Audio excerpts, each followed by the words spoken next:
Merci Seigneur Jésus-Christ pour ce jour de repos pour ton Église dans le monde. Ce dimanche 13 juin 2021. Gloire à ton Saint-Nom. Amen. Que signifie cette parole des Écritures qui dit ceci? En vérité, aucun prophète n'est bien reçu dans sa patrie, dans sa maison.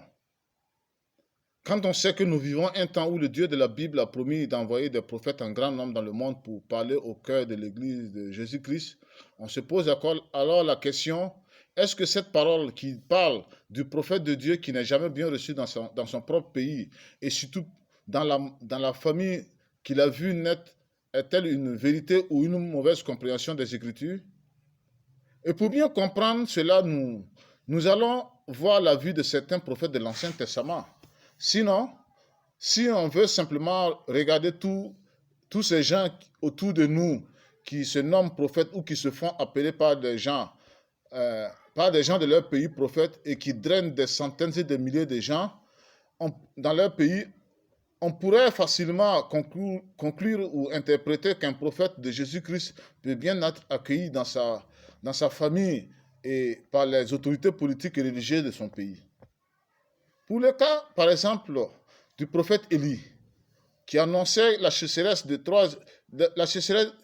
qui allait frapper son pays pendant 3 ans et demi à cause de la désobéissance au commandement de Dieu par le roi Akab et les habitants du pays, nous constatons que le message que Dieu passait par Moïse, par son prophète Élie, n'était pas pris au sérieux. Et Élie était obligé de fuir son pays, Israël, pour aller dans un autre pays, afin d'y échapper à la colère de Dieu représentée par cette famine que la sécheresse causerait. En ce temps, nous voyons que le roi d'Israël était plutôt attaché à des prophètes de Baal et d'Astarté. Ces 550 prophètes qui le caressaient chaque jour avec des messages qui ne venaient pas du Dieu de la Bible.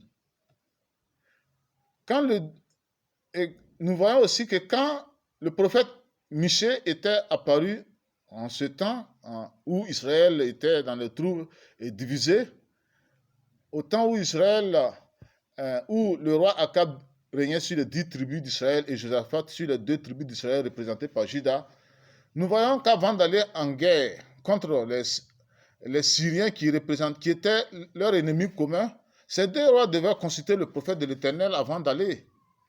Mais vous allez remarquer que le roi d'Israël, qui avait Michée dans son pays, comme le prophète de l'Éternel, ne voulait pas aller vers lui pour chercher le conseil de Dieu. Akab a plutôt conduit Josaphat vers ces 400 prophètes de mensonges. Et ce jour-là, vous allez même remarquer que le prophète Michée a reçu une gifle de la part de celui que Dieu avait montré à Michée que ce serait celui qui tromperait Akab afin qu'il soit tué au combat. Malgré tout, Akab a insisté pour aller combattre, où il allait recevoir une flèche mortelle. Michée avait remarqué que les habitants de son pays, avec les dirigeants politiques et religieux, ne supportaient pas celui qui leur parlait au nom du Dieu de la vérité qui montre leurs péchés, leur corruption. C'était vers des prophètes égareurs, par des messages flatteurs, que ces autorités, que les habitants du pays écoutaient attentivement. Et Michée avait même compris qu'il ne pouvait même plus faire confiance aux membres de sa propre famille, qui le voyaient comme leur ennemi. Et Jérémie aussi, le prophète, était mis en prison. Et même ces messages écrits qui venaient de Dieu étaient jetés dans le feu par les autorités de ce temps. Ézéchiel parlait au nom de Dieu aux yeux devant les gens de son pays qui passaient leur temps à le considérer comme un homme qui savait chanter, et il se moquait tous les jours jusqu'à ce que la ruine, le malheur vienne le surprendre. Et avant même la venue du grand prophète Jésus, nous voyons que Jean, qui était le dernier des prophètes de l'Ancien Testament, était venu dire aux gens de quitter leurs péchés. Mais il était obligé de le faire loin du temple qui représentait les églises locales de nos jours.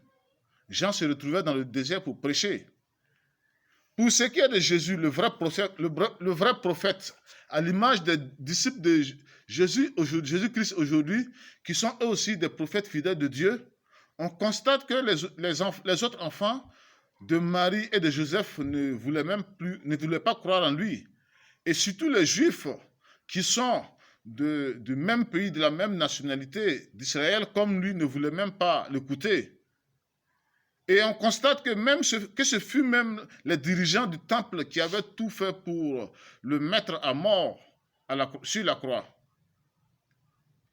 Et même avant la croix, pendant ces 3 ans de ministère, nous voyons que la première personne à reconnaître officiellement que Jésus-Christ est un prophète, sans même voir la manifestation d'un signe ou d'un miracle, ce fut la femme samaritaine, une femme païenne, une femme étrangère venue d'un autre pays. La femme samaritaine avait accepté de reconnaître la vérité sur sa vie corrompue que Jésus, le prophète, lui disait. Mais les Juifs qui méprisaient Jésus dans son pays ne voulaient même pas l'écouter parce que Jésus ne voulait pas écouter Jésus qui leur montrait leur péché. Aujourd'hui encore, je vous dis en vérité que les membres des églises locales ne supportent pas ces prophètes qui montrent, qui exposent leur péché. Ils vous chasseront, ils vous maltraiteront et ils vous tueront. Remarquez bien que Jésus fut mis à mort dans son propre pays et surtout par les dirigeants du temple. Aujourd'hui encore, je vous dis qu'il faut que vous vous mettez à la tête que ce sont les membres de votre famille qui sont dans les églises locales de vos pays qui compléteront et qui feront tout, qui vont vous outrager jusqu'à même vous pousser à la mort. Vous ne pourrez jamais être accueillis dans vos propres nations. Ce sont des faux prophètes, les faux prophètes qui sont bien applaudis dans les églises de leur pays aujourd'hui parce qu'ils prêchent ce que les autorités politiques et religieuses aiment entendre. Ils aiment parce qu'ils prêchent des choses qui n'exposent pas les péchés des autorités politiques et religieuses. Seigneur Jésus-Christ, je te prie de fortifier tes fidèles disciples qui sont ces prophètes que le monde non sauvé hait et méprise dans leur pays aujourd'hui. Amen.